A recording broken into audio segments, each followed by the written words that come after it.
What is going on, my friends? I want to thank you for stopping by. You got Stirk here, and I feel like it's been a year since I've made a video. Maybe it's been longer. Either way, I am so pumped to be back making videos, so thank you so much for being here to watch this. If you've been around the channel or if you've just talked to me about Pokemon for more than 10 minutes, you know that I really love shiny Pokemon.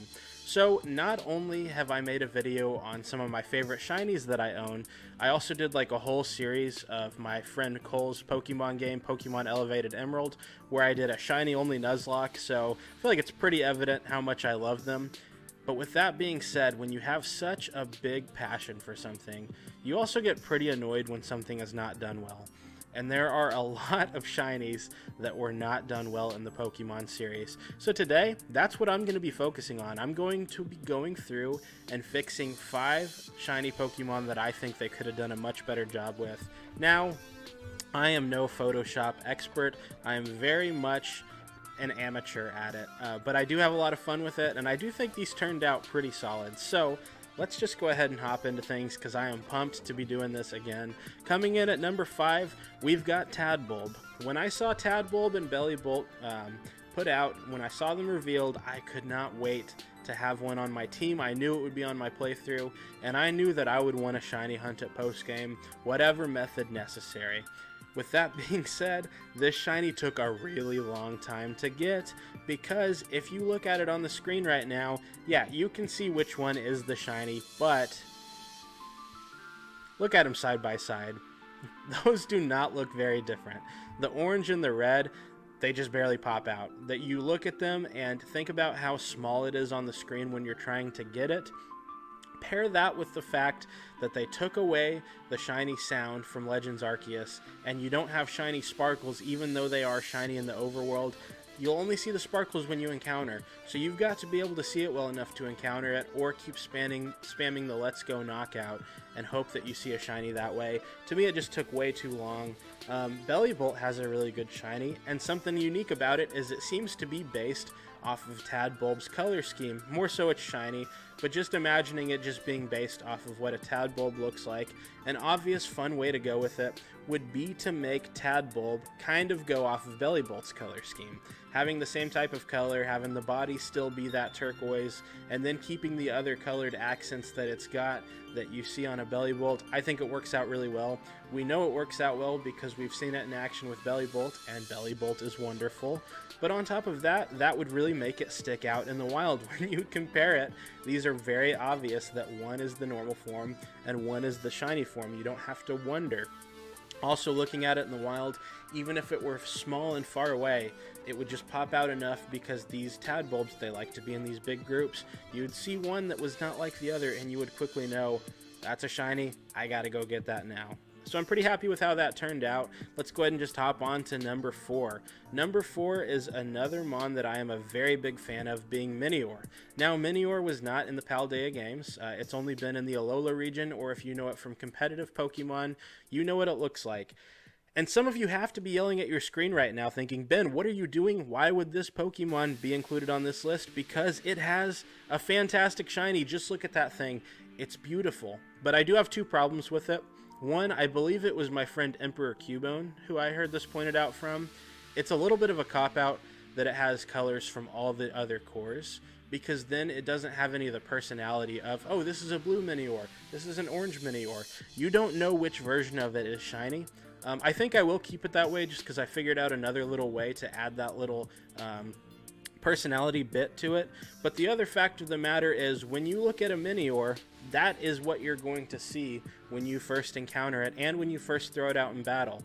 You're not going to be seeing this awesome shiny, you're going to be seeing this. It looks exactly like its normal form. What a waste of a shiny, right?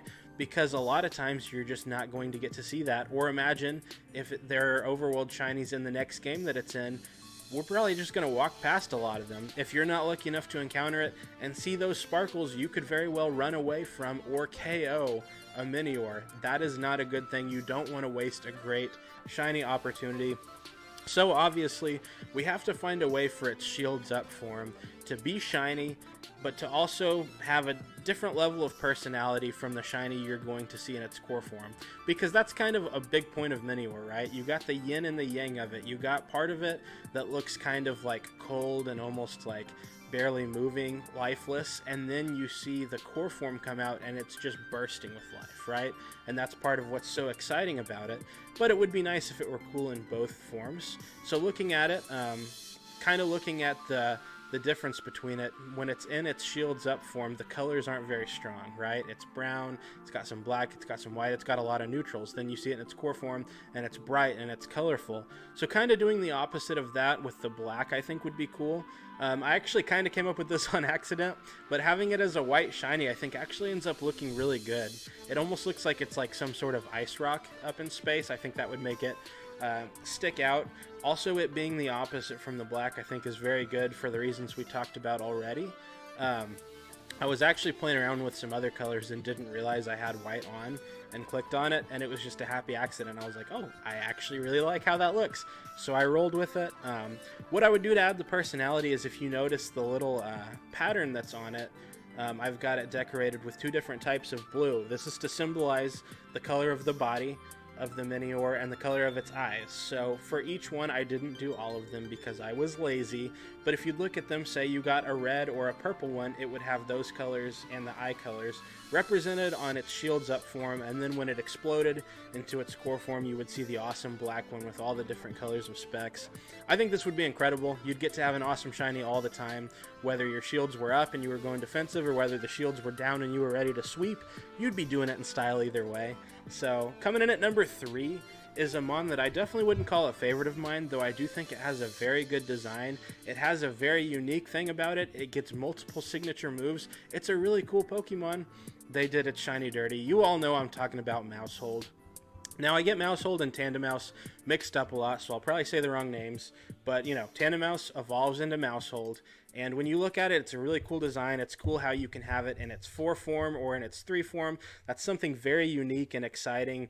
What's not exciting or unique is how similar its shiny is to its normal form. Just look at that and tell me that you honestly know right off the bat which one's the shiny and which one's not. You have to go to Cerebi and pull that up to figure it out which one it is. And yeah, if you look really closely, you can see, oh, okay, the clothes are really light tan on one and really light bluish gray on the other. That's not exciting. Stop it. None of us are happy with seeing that. They've got either a Tandemaus or Mousehold raid event coming to Scarlet and Violet soon. Should be really fun, but all of us are worried about, am I going to accidentally KO a shiny Tandemaus by not catching it? We're just going to have to catch every single one, because we're not going to be able to tell in the raid if it's shiny or not if the sparkles don't go up, which I don't think they do in raids. So something interesting there. Not only that, they're super small, so if you see that in the overworld, it's hard enough to be able to see them to encounter them. They're kind of hard to find in the wild because they're so small. Pairing that with the fact that you don't know that it's shiny or not from so far away, people are talking about it all over the internet, how hard it is to get one of these. So obviously we have to do something to make this better, to make it stick out. Now, as kind of plain as the color of the design is, I actually don't mind that, because they let its uniqueness of having 4 of them wearing half clothes and the kid's not like, it's already unique as is. You can tell it's a Pokemon by looking at it without it having some brilliant exuberant colors. So I actually kind of like the thought of keeping them mouse colored, which leads us to either what, gray or brown for the most part. Obviously there are others, but those are what really come to mind. And then you can kind of let the clothes do the work with the shiny. So I went with a light gray. I thought it looked nice, kind of not super different from the white, something you probably already think of. A lot of mice are this color-ish of gray. But I loved having the bright clothes on them, right? One's wearing the lime green, one's wearing bright pink. I just think they're fantastic colors. I didn't even think about the fact that those are like Cosmo and Wando's colors from Harry Potter, from Fairly Odd Parents. So that's really exciting to me too. That's just an added bonus because they're great characters. And I had the kid mouses, their tails become those green and pink colors just to show what they're going to become. So I think these turned out cool. You have a neutral with something bright. I think it works out well, and if you look at it how it would happen in the overworld, hey, no matter how small it is, you'd be able to see that it's different because it's gray instead of white, and because their clothes would pop even though they're tiny. So I think this would be really good. I think a lot of people can agree that even if it's not the best choice on my part, that it looks a lot better than the shiny did.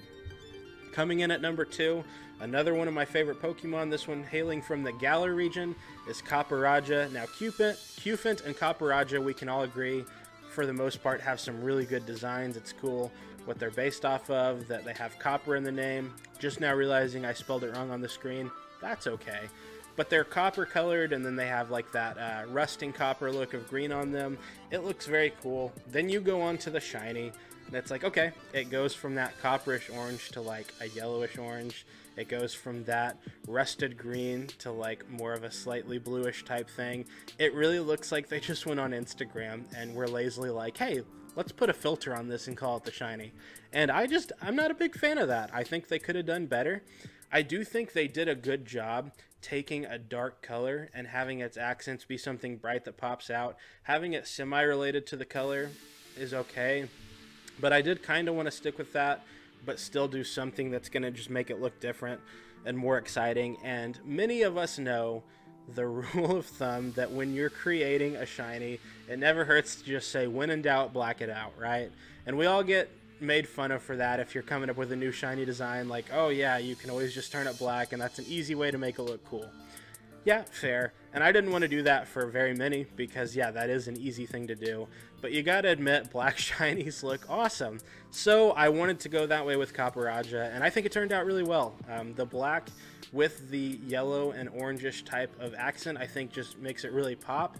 You see the black or really dark gray elephants in nature, so I think that's kind of a cool reference there. But then just looking at it, I think just comparing it to the other one, I think it really just does work. That orange and yellowish color is the same one from the shiny, so I took the part of it that I thought would work, and I added that with black. I'm super happy with how that one turned out. That would instantly become probably a top 5 shiny for me. Obviously, they'd do a better job with making it actually look like polished, unlike mine, but I think the color scheme is there, and I think it makes a whole lot of sense for it. It actually kind of looks like some sort of like Rockfire regional variant Copperajah that like lives on a volcano, but for now this is just the other shiny that it should be. So going to the last one, number 1, I think this is another one kind of like Mousehold that we can all agree on that they messed up with on the shiny, and that's Paldean Tauros. It's probably one of the first ones that come to mind for us. Now, I'm going to do something a little weird. I'm not going to give Paldean Tauros in its normal, just regular fighting form a new shiny, because to me, like, whatever, they could have just made its mane a lighter gray than they did, and it would have been a little more noticeable. But to me, I kind of just wish this Pokemon didn't exist. To me, that just looks like what should have been like a cool shiny for normal Tauros. It is the fire fighting and water fighting Tauros that I want to focus on, because these are greatly designed. They have personality. They look different from each other and different from Tauros, but yet obviously are still related to it and come from it. So I think they just did an awesome job with these. But once again, the shinies are real bad. They just switched the gray and the black. And I think what they did with it is they didn't really look at what is cool to you about a Tauros, what really pops out.